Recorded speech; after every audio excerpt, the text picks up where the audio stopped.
welcome to 28 Days and Beyond, where we reflect and celebrate on our history, our heritage, our culture, and our own authentic voice.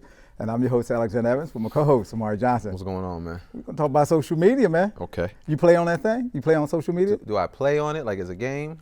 It could be. Yeah, you know, I do. I think a lot of us do, man. Okay. I've been on. So I was one of the first people on Facebook. You was? That makes me valuable. It Makes does? me important. Yeah, at that time it was only open to a small amount of schools, and eventually it expanded into what it is today. Yeah, I've been on for a while. I would say I'm teetering with an addiction. You know what I mean? It's kind of got me. I can't go anywhere without my phone and just seeing what's going on, which has its positives and its negatives. What about you? Yeah, I'm on a few of them. Twitter, LinkedIn. What you be tweeting? Tweet, little birdie watching me. Well, I use it for networking. All right. I use it to interact with those who I haven't seen in a long time on the Facebook part. You know, happy birthday, those kind of things. Yeah. I'm not knee deep into it, but I converse on it. But I do think that we're more integrated, we're more connected, but yet so more isolated. Interesting. How so?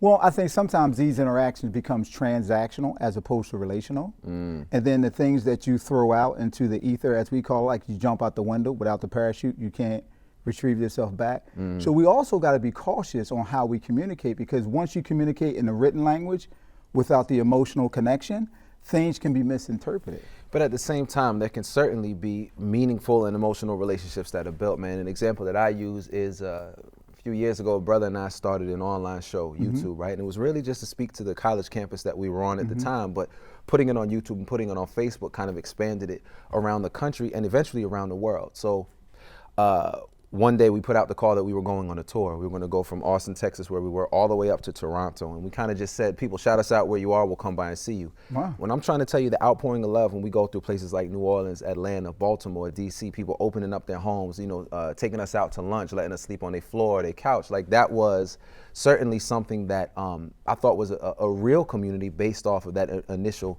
virtual interaction. So that was definitely a positive to it. No, I like that, because I have literally communicated with people through social media and never have met them and been doing it for years and years. Yeah. And then some I have finally met, and we talk like we've been friends forever. Yeah. So no, you're right. You can build that connection on it, and that's one of the things I do like. And you don't have to travel everywhere.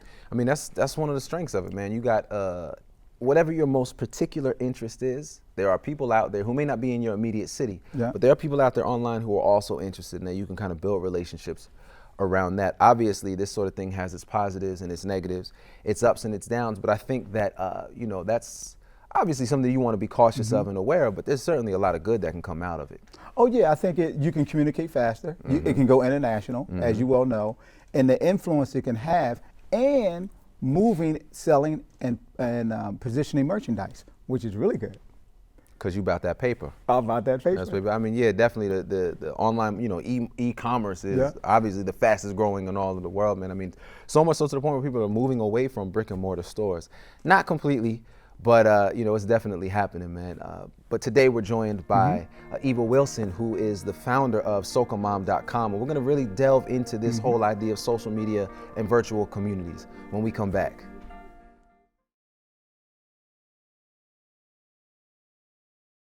Yes, mommy, or if there's greeting someone, it's yes, ma'am, yes, sir.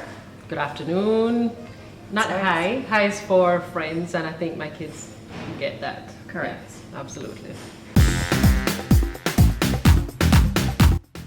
I think when I'm traveling or when we're abroad, the first thing people would notice about my parenting style is that I'm the parent and they're the children. There's a huge amount of respect because there's no other way that I would have it. People could definitely tell that I am a Caribbean mom because I have the look with my boys, and when they start acting out of order, I definitely give them a very sharp look and they get their acts together really quickly. Leanne knows when I give her the look. The look. The look. Everybody knows the look. That's right. There's no question at all. I don't have that look that means like you want to get it when you get home. They know that. But we were in a restaurant one time and this woman asked me, she's like, "Are you from the Caribbean?" I was like, "Yeah, how'd you know?" And she said, you pointed with your lips. And I do that a lot, and I know my mom did it too, like, sit down right there, right this way, you know, so. People can definitely tell I'm a Caribbean parent because anytime I have the kids start acting up, my accent just like whoop. And the kids know exactly when the accent comes, they need to sit and be quiet. Things that my kids get away with my mom, there's no way, no way they would ever get away, that I would have been able to get away with it. When I feel like I want to discipline him, she's always the first one to say, no, that's my baby. Give him a second chance. Meanwhile, I had no second chances. There were no second chances for me. So she's completely different, and I love her to death, but it is so hard because I'm just out here trying to parent. Welcome back to 28 Days and Beyond, and on the set with us, we have Eva Wilson. Hi. Welcome to the set. Thank you. Tell us, what is Soca Mom? SocaMom.com is a blog about Caribbean parenting. Okay. And I talk about everything from homeschooling to food and music and entertainment, festivals, pretty much anything to help Caribbean people who live in America or who live in England or Canada to stay connected to the culture. What brought you to that? Well, I grew up in South Carolina, which is not exactly a mecca of Caribbean people, right? So I had a son and I wanted to get him connected. So we ended up moving to Washington, D.C. Okay.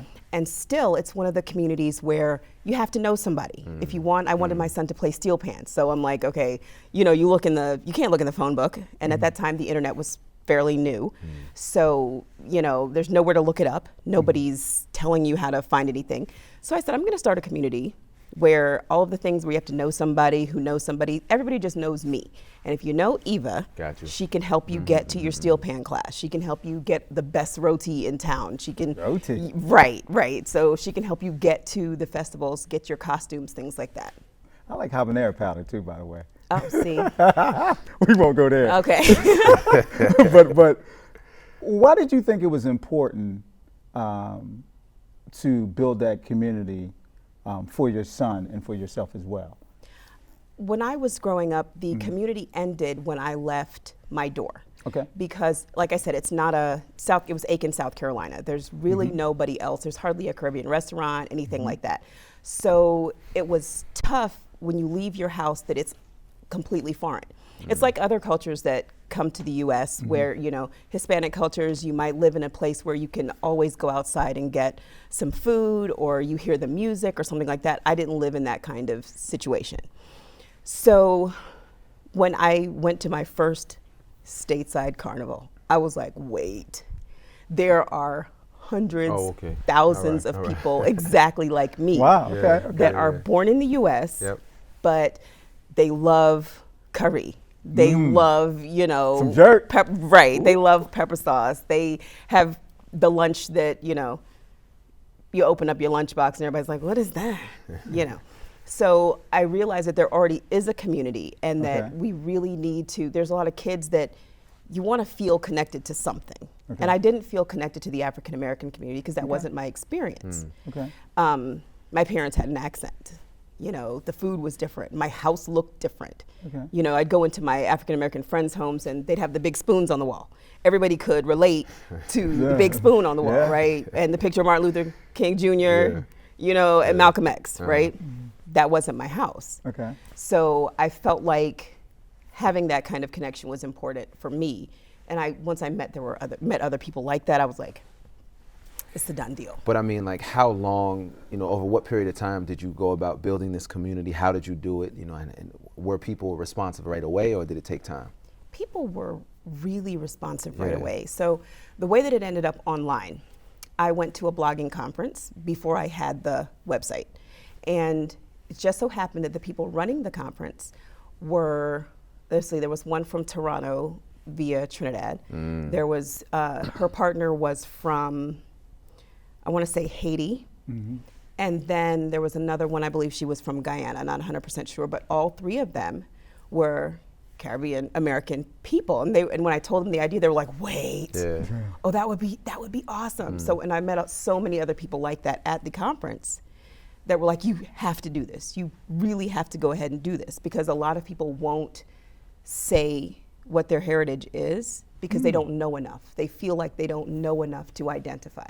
They'll say, well, yeah, my grandmother's Jamaican, but I don't want to have a conversation with a Jamaican person because they might start speaking to me in patois. Or they might ask me about a certain food and I don't know anything about it. I might have eaten it, but I don't know anything about it. I don't really have that full experience. So they love coming to the website and really getting to find out what their parents were talking about, or thinking about other countries that they could go visit that were similar to where they were, how to get back home and get connected, things like that.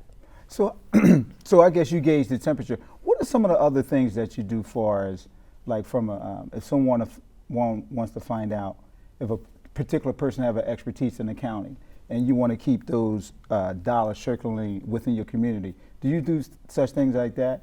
Or speak out against issues or speak up for issues and things of that nature? The main issue that I talk about as far as politics and things like that would be immigration. Because so many of us have mixed status families. You have some people born here, you have some people whose parents might be resident alien, you have another person in the family. So, and then we also don't talk about it because people look at us and we assimilate very well. You know, you look at us and you say, that's an African American person. They can't possibly be having immigration issues. You don't want to talk about it and you don't want to ask questions, because if you raise your hand, they're looking for you. So, you know, we don't have those on the surface. Your mother speaks Spanish and so they're looking at you, you know. Accent is gone in one generation. And sometimes if you get here before you're 12, it's long gone, unless you're around friends or family. So we talk about immigration a lot. Now you said also, you mentioned Canada and the UK. How interactive are these, you know, populations outside of the United States with the website? Oh man, I mean, if you look at my top 3 visits, it's US and then Canada and then the UK and then the Caribbean countries, which is pretty interesting that they would come. I'm like, you're kind of already there. I don't know why what else you could learn, but they actually, you know, they actually spend a lot of time on the site, believe it or not. That's wonderful. Well, Eva, we're going to take a quick break, and when we come back, we're going to dig a little bit deeper. Wouldn't it be awesome if HP sent me ink before I needed ink? Like dropped it off at my door. Kind of like a personal ink delivery service. Like, I mean, that's what I think that would be genius. Hi, this is Eva from SocaMom.com. A lot of people ask me, Eva, how do you get everything done that you need to get done? You do so many things. I'm a karate mom.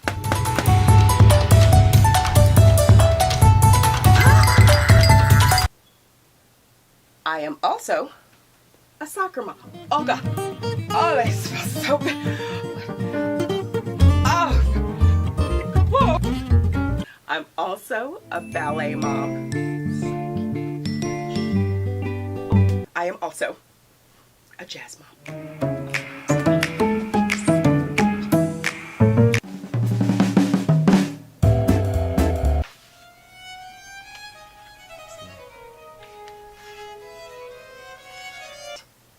How do I get all of those things done?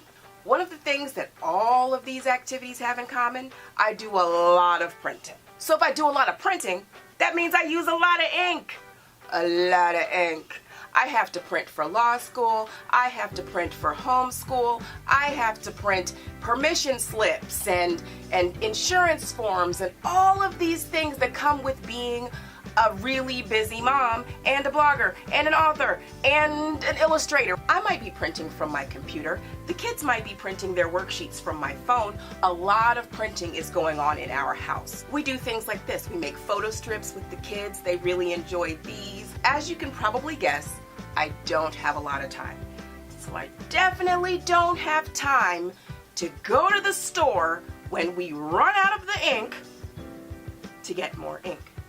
I'm gonna give you one of my super secret tips to save time. It's called HP Instant Ink. Instant Ink. Welcome back to 28 Days and Beyond, and we're gonna dig a little deeper with Eva Wilson.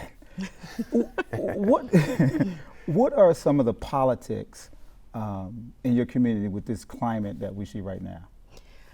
Well, clearly this is a time where everybody's kind of galvanized as far as race is concerned. So it's not necessarily a cultural discussion as much as it is a racial discussion, because like I was saying, when someone looks at me, they don't say, oh, well, you know, she's not the same as everybody. That's not the conversation that they have. That's an African-American woman, and I can get pulled out of a car just like anybody else and be assaulted. My son, my daughter, my husband, all of us feel like we're at risk right now.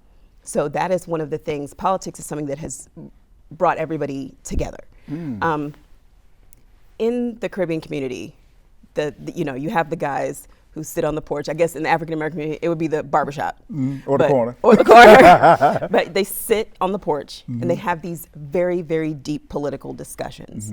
So that's one of the things that is expected. You're expected to be up to date and to know what's going on around you, just globally, right? So one of the things that I put on my page with no commentary, really, was the executive orders when it came to immigration, because for our community, it's really important. So, you know, on the street, no one may round you up, but on paper, many of us have those last names that can be targets. We might not have the physical appearance or the Spanish speaking that would make you a target, but if you have Gonzalez on your birth certificate or on your visa, some of us have, I mean, it's a very diverse culture, so you have various religions. I know some people who are from Trinidad and have, you know, what would be assumed to be Muslim middle, last, first names, and they've been detained during this whole thing. They're not from any of the 7 countries. So, you know, we have to deal with the same biases that so many other people have to deal with, and sometimes it's more so because it's so diverse. When we come over here, we have so many different. It's not just going to be Johnson and Jackson and you know. It's going to be certain names where I might look like this. Right. And my last name is Lopez, and my you know, my son's name is Muhammad. I don't, you know, you just never know. Wow. Certainly. Another thing that you mentioned earlier was homeschooling was another issue that you talk about on the site. We've seen a lot of studies recently saying that black people in this country are homeschooling at higher rates. How are folks in your community talking about it, and what are some of the motivations to homeschool? Well, education is huge in the Caribbean community. It's just huge. And a lot of people, you'll find out, came to the United States for school. They came to usually HBCUs for their education. So education has always been very, very important. And when it comes to educating your children, I know when I was growing up, they were just looking for the best. It really didn't matter, you know, what color everybody was. I mean, I was in a class where there were 2 black girls that graduated. That was me and somebody else. You know, growing up, I was always the only black kid in class because they're not thinking about the climate. They're not thinking about, we're in the South in the 70s. They don't care nothing about that. It's like, you're getting picked on, so are you learning things? That's what was important. So I've noticed, I didn't expect my mom and my family to be very receptive to me homeschooling because I went to traditional schools. And they were actually really, really open to it. And when I talk about it on the website, everybody wants to know more about it, because in our communities, we're dealing with so many things in schools. And if you can't afford the best school, and you can't afford the best neighborhood to go to the best school, then you have to do something about it. And when you have necessity on one hand, and you have them thinking about how important education is on the other hand, you'll really do anything. Because many of us as immigrants did anything to get here. You know, we went through so much to get here. Nobody wants to get here and then find out it's not really the land of opportunity. You better make an opportunity. Because like my dad was telling me, I had a one-way ticket. I'm not going home. You know, there's nothing else I can do.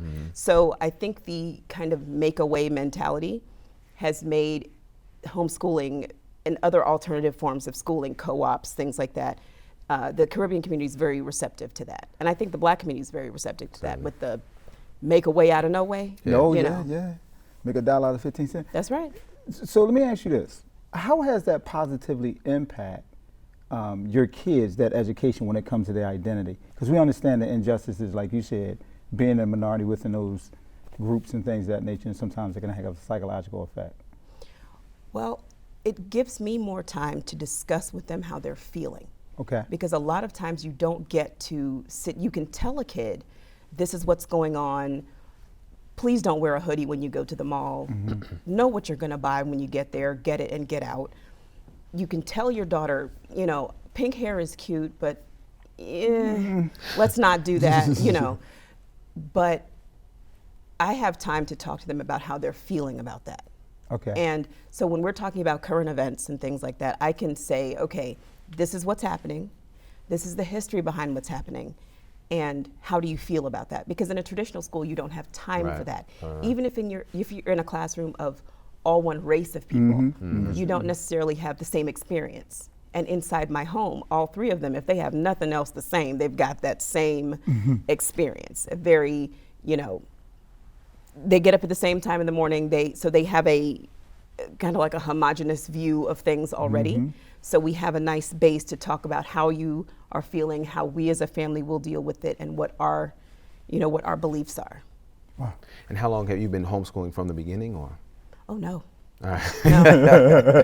This was not something, homeschooling was not something that I was like, oh, guess what I'm gonna do when I birth them in good school. Right, that was not the plan. So they all went to school as soon as humanly possible. I'm just gonna be honest. That was not what I had intended. Certainly. My oldest went through sixth grade, about sixth grade, and my youngest went to regular school till she was about 4. So she actually had gone to school kind of early. And my middle son went until he finished first grade. So since then, they're now 17, 11, and 10. Wow. Wow. Yeah. Wow. That's a lot of homeschooling. That's a lot. Yeah. It now, is a lot. But how has your online community supported you in this? I mean, you know, whether through resources or, you know what I mean, what role has the online community played in your homeschooling journey? Well, I provide a lot of resources Okay. to other people. So, and most of it is centered around the West Indies. So it's funny, a lot of brick and mortar schools and teachers will send me messages about how much they appreciate the things that I've put online for them to use in their classrooms. So it's kind of like we get to make a contribution to the larger community. Interesting. And to schools that are interested in teaching something other than Western civilization. You know, they can actually find other things to talk about. We have worksheets on Marcus Garvey. We have all kinds of interesting things like that, especially because my kids are American kids, you know, and I'm an American person. So especially things where they interrelate, and we talk about food and different things like that. We have some animals that we have here in America that just have a totally different name in other countries, so we have worksheets about that. And so socamom.com for all your Caribbean needs. Not all of them. Not all, but Not all of them. Eva Wilson, we want to thank you for joining us on 28 Days and Beyond. And when we come back, we'll have our final thoughts. My name is Donna, and I blog at brattlesandheels.com. And I am from Grenada, and I currently live in New York City with my husband and my 2 kids. My name is Danny Faust. I blog at OKDanny and fitnoir.com. I am of Jamaican descent, and I live in South Florida with my husband and 2 children. Hi guys, I'm Keitha, the Bajan Texan. I am from the beautiful island of Barbados, and I live in Houston, Texas. My blog is called The Bajan Texan, and I blog about DIY crafting and juggling it all. Hi, I'm Debbie Ann White. I'm from Kingston, Jamaica. I have a beautiful 8-year-old daughter, and we currently reside in Miami, Florida. And I am the Senior Vice President of Public Relations and Promotions for Sandals Resorts and Beaches Resorts. Hi, I'm Michelle Gordon. I'm mother to 11-year-old Christian David and 8-year-old Amanda Mae Gordon. I am the editor of B3 Parenting Magazine, and we all live in Kingston.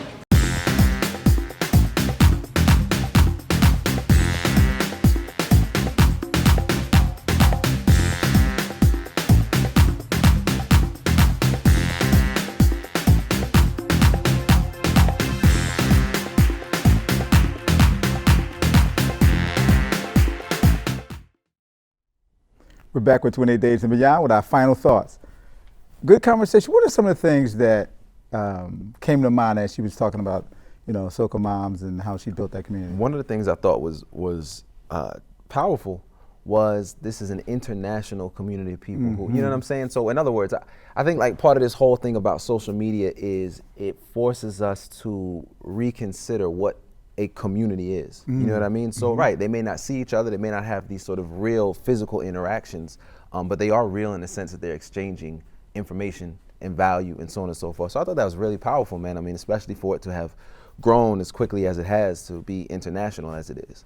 What about you? You know, I thought about what a great tool, and how to use that tool to have positive impact and connection, and how you can build that community and get those supports that you need when you're going through some of the same things from an international perspective, and how you'll begin to see that things domestically, people are experiencing them from a global perspective, and then you can build those kind of support channels to encourage, enlighten, and educate people on what are the appropriate steps to deal with whatever circumstance or situation they're dealing with. So I really like that. And you know what, man, a theme that we come across throughout this show has been like this whole idea of, you know, we need to sort of speak to everybody. I thought it was really wonderful about this was in her speaking to a very particular community, everybody found benefit. So she says teachers who have weighed in and said, oh, this was a great resource. Or, you know what I mean? People who are just trying to learn more about that. By her focusing on a specific community, you know, it's got a benefit that expands beyond that. You know what they say, you can't fool all the people anyway. Yeah. But you know what, the key thing is you got to take care of you first. You got to be healthy first, right? Yep. And you got to build your house first, and then you can worry about to a degree, worry about your neighbors. So I thought that was important, making it intrinsic within that community. Yeah, man, it was really good to have Eva Wilson from SocaMom.com join us today on 28 Days and Beyond. So we want to thank you for joining us as well, where we reflect and celebrate our history, culture, and heritage in our own authentic voice. Until next time, peace.